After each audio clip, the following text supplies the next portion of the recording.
Alleluia,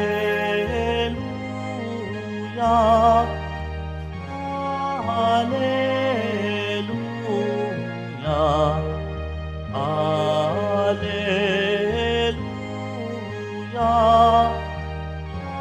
Alleluia.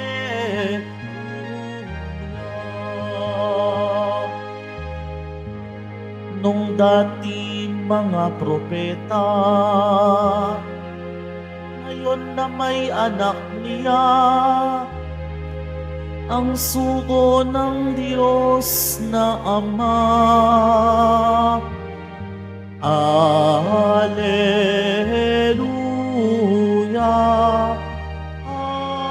Alleluia, Alleluia,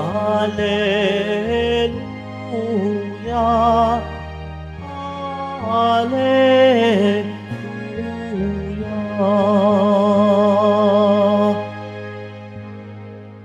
Sumainyo ang Panginoon. At sumaiyo rin. Ang mabuting balita ng Panginoon ayon kay San Juan. Papuri sa iyo, Panginoon. Nang suguin ng mga Hudyo sa Jerusalem ang ilang saserdote at levita upang itanong kung sino siya, sinabi ni Juan ang katotohanan. Sinabi niyang hindi siya ang Mesiyas. Kung gayoy, sino ka? Tanong nila. Ikaw ba si Elias? Hindi po, tugon niya. Ikaw ba ang propetang hinihintay namin? Sumagot siya, hindi po. Sino ka kung gayon? Tanong nila ulit. Sabihin mo sa amin para masabi namin sa mga nagsugo sa amin. Anong masasabi mo tungkol sa iyong sarili? Sumagot si Juan. Ako ang tinig ng isang sumisigaw sa ilang. Tuwirin ninyo ang daraanan ng Panginoon. Ang propeta Isaías ang may sabi nito. Ang mga nagtanong ay sugo ng mga Pariseo. Muli nilang tinanong si Juan. Bakit ka nagbibinyag? Hindi pala naman ikaw ang Mesiyas, ni si Elias, ni ang propeta. Sumagot siya, ako'y nagbibinyag sa tubig, ngunit nasa gitna ninyo ang isang hindi ninyo nakikilala. Siya ang susunod sa akin, subalit hindi ako karapat-dapat magkalagman lamang ng tali ng kanyang panyapak. Ito'y nangyari sa Betania, sa ibayo ng Hordan, na pinagbibinyagan ni Juan.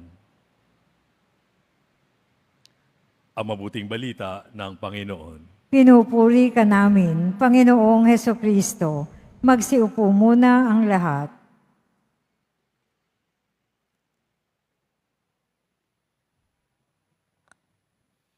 Magandang umaga po sa inyong lahat at maligayang pagdating sa tahanan ng ating mahal na pong Jesus Nazareno.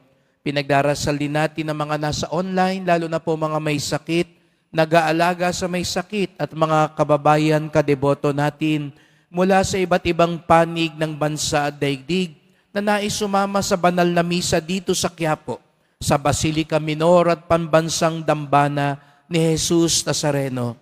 Tunay nga pong papalapit na ang ating kapistahan at parating na ang mga deboto, lalong-lalo na ang mga namamanata at namimintuho sapagkat walang makapipigil sa atin upang magpakita at magpugay sa ating pinakamamahal. Kaya't bigyan natin ng papuri, parangal at pasasalamat ang ating minamahal na Nuestro Padre Jesus Nazareno. Mukhang malungkot na kayo, tapos na ang mga bakasyon at nanlalata na kayo. No? Pakita nga natin kung ang lakas-lakas na mga paputok na nagsalubong sa bagong taon, salubungin natin ang mahal na pong Nazareno ng mas malakas na palakpakan.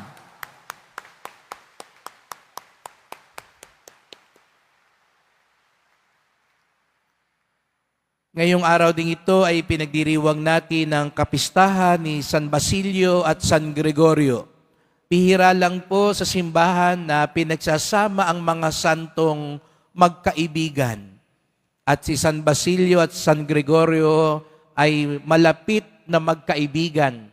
Pareho silang mga obispo, pantas sa simbahan, mga matatalino, mga banal, mga deboto ni Jesus.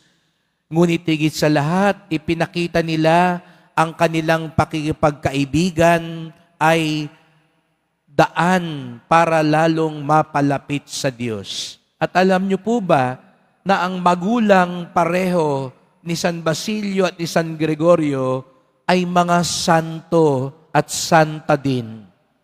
Saan ka nakakita na mga magulang, mga anak at magkakapatid, mga santo at santa? Kaya nga ito yung una nating ipagdasal ngayong misang ito, na ang ating mga pagkakaibigan, ang ating mga ugnayan bilang pamilya ay lalong magpatibay sa ating debosyon at pagmamahal sa Diyos. Kaya't nakakatuwa dito sa Quiapo na makita magkakasama ang mga pamilya. Makikita nyo po sa labas, marami ng mga pulis naghahanda na para sa mga gawain natin. At hindi ko po makakalimutan kapag ako'y nakikipagpulong sa mga pulis, sa mga general, sa mga commander, at nakikiusap sa kanila, nagugulat ako, ang sagot kagad sa akin, "Yes, Father. Approve agad yan, Father." At nabang kami nagkakape, nagtatanong ako, "Salamat po at hindi niyo ako pinahirapan. Kala ko baka hindi pagbigyan yung aking hiling." At yung iba sa kanila sasabihin, "Kasi Father, nung bata kami yung kasama nung nanay namin at lola namin pag naglalakad ng paluhod dyan sa Quiapo. Kaya meron din kaming debosyon sa Poong Nazareno." Kaya sinasabihan ko lagi yung mga gwardiya, huwag sawayin yung mga batang nandyan sa may harapan. Balang araw, yan ang mga magiging general. Yan ang magiging mga pulis na tutulong din sa atin. Kaya napakaganda na pagyabungin natin. Hindi sapat na ikaw lang. Huwag lang ikaw pupunta rito, sabihin mo, pagdarasal ko na lang yung pamilya ko. O sige, matulog na kayo sa bahay. Isisimba ko na lang kayo sa Quiapo. May mas mabisa daw yun. Isama mo sila. Huwag lang ikaw. Ako na magdarasal para sa asawa ko. Hikayatin mo ang asawa mo, ang anak mo, ang apo mo. Ituro mo sa kanila ang debosyon, ang pamamanata at pagmamahal. Sapagkat walang ibang biyayang mas hihigit pa sa isang pamilya, sa isang angkan, sa isang samahan na pinagkakaisa sa pagmamahal sa Diyos. Kaya katulad ni San Basilio at ni San Gregorio, di ba minsan meron tayong kasabihan yung pakikisama, no? Minsan yung pagkaibigan, yan pa ang nakakasama. At tayo mga Pilipino, malakas yung hiya natin pagdating dyan. Pag magsisimba ka na, sabihin sa'yo ng barkada mo, wag na, dito na lang tayo, shot na lang tayo. Punta na lang tayo sa bingguhan. Mamasyal na lang tayo. Malapit na matapos yung film fest, hindi pa natin napapanood lahat ng sine. Hindi. Ikaw ang humikayat sa kanila. Pumunta tayo dito sa Quiapo. Magpugay tayo sa Poong Nazareno. Kaya sa sandaling ito, sa misang ito, pagdasal ninyo po yung inyong mga pamilya. Siguro ngayon, meron kayong kapamilyang hindi na nagsisimba, nanlalamig sa pananampalataya. Meron kayong kaibigan na nahihirapan kang tanggihan, pero siya yung numero unong nanunukso sa'yo para maligaw ka ng landas. Lalo na laban sa katapatan sa asawa mo. Yan yung naghihikayat sa iyong magsugal, magbisyo. Pagdasal mo sila ngayon sa Poong Nazareno. Baka meron nagsisimba rito, mga manliligaw, no? Mga magkasintahan pa lang. Mamaya, hikayati mong humalik sa paa ng Nazareno. Pagdasal mo, sana tong nanliligaw na ito, hindi lang ako binobola. Sana talagang nagsisimba to. Baka naman kaya nagsisimba sa iyo ngayon yan, nagpapapogi lang. No? Kasi alam niya, deboto ka. Sabihin mo, mahal na Poong Nazareno, sana wagas tong nangliligaw na ito. Dahil katulad ng pinakita sa unang pagbasa, mag-ingat daw tayo sa mga bulaan, sa mga sinungaling, sa mga manloloko. At ano ba ang isang ibinubulong sa atin ng mundong ito? Ano ba yung isang paraan ng mundong ito na ilayo tayo sa Diyos? Ang kagandahan daw at kahalagahan ng bagong taon ngayon. At laging sinasabi kasi daw ng mga iba, kung ano yung uso, kung ano yung bago, yun yung dapat. Di ba lagi natin yan naririnig? At minsan hindi natin yan napapansin. Yan ang tukso ng mundo ngayon. Kung ano ang bago, yan ang dapat. Kaya di ba mga kabataan ngayon, kung makahiling sa iyo, luma na tong cellphone kong to. Dapat yung bago na. Luma na to, hindi na uso ito. Dapat ganito na. Yan ang hinihiyaw at hinihikayat sa atin ng mundo. Yung bago na, yung uso. Kaya nga diba, sasabihin sa'yo, pag nagsabi ka, saan ka pupunta? Sa Quiapo. Luma na yan. Pang matatanda na lang yan. Simba-simba na yan. Bagong panahon na ngayon. Ingat po tayo. Maraming ganyan. Pasimba-simba ka pa, wala kang maasahan dyan. Dapat dito na tayo kumapit sa mga politiko. Dito, may abot pa. Diyan sa Quiapo, ikaw pa magbibigay dyan. Dito tayo sumama. Kaway-kaway lang tayo. Palakpak lang tayo. May abot na. Ito yung uso ngayon. Mga kapatid, huwag tayo palinlang gaya ng babala ni San Juan. Maraming hahatak sa atin palayo. Lalo na yung mga nagsasabing, ito ang bago, ito ang uso, ito ang tama. At ang sagot diyan ay katapatan.